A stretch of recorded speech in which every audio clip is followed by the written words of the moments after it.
இந்த கணக்கை எளிய முறையில எப்படி நம்ம சால்வ் பண்ணலாம்னு பாருங்க. முதல்ல என்ன பண்ணுங்க அப்படின்னு சொன்னா, இதுல காமனா முதல்ல சின்ன வேல்யூ எது இருக்குன்னு பார்க்கணும். சரியா? சின்ன வேல்யூ என்ன இருக்குது? 9/3 இல்லையா?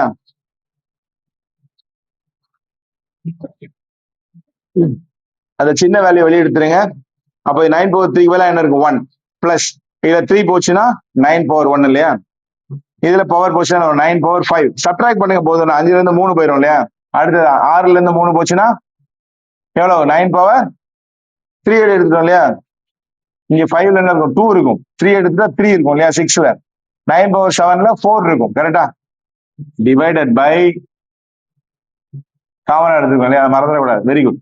அடுத்தது இங்க என்ன இருக்கு? Minimum amount 9/1. அதை வெளியிடுங்க. இப்போ 1 பிளஸ் 9/+1 9 ஸ்கொயர் 9 கியூப் 9/4 இல்லையா? ஹோல் பவர் 1/2 இருக்கும். கரெக்டா? அப்ப இது ஃபுல்லா கேன்சல் பண்ணிடலாமா? 9/4 வரைக்கும் இருக்குதா? தெளிவா இருக்குதா? கேன்சல் பண்ணிட்டோமா? பேலன்ஸ் என்ன இருக்கு?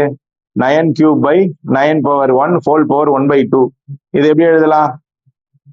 ஸ்கொயர் ரூட்டுக்குள்ள வந்துடும் இல்லையா? ஹோல் பவர் 1/2 தூக்கிட்டு ஸ்கொயர் ரூட்னு போட்டிருக்கேன். 9/3/9 ஒரு 9 கேன்சல் பண்ணா 9 ஸ்கொயர் இல்லையா? அப்ப ஸ்கொயர் ரூட்டுக்குள்ள என்ன இருக்கு? 9 × 9 இருக்கு. நம்ம ஏற்கனவே சொல்லியிருக்கோம், ஸ்கொயர் ரூட்ல 2 வழி இருந்தா ஒரு வழி எடுக்கலாம், ரூட்டை கேன்சல் பண்ணிடலாம். அப்ப கேன்சல் என்ன? 9. ஸோ கணக்குகளை எளிய முறையில சால்வ் பண்ணா மறக்காம நம்ம சேனலை சப்ஸ்கிரைப் பண்ணிக்கோங்க. உங்க நண்பர்களுக்கும் ஷேர் பண்ணுங்க. பெல் ஐகானை பிரஸ் பண்ண மறந்துடாதீங்க. நன்றி.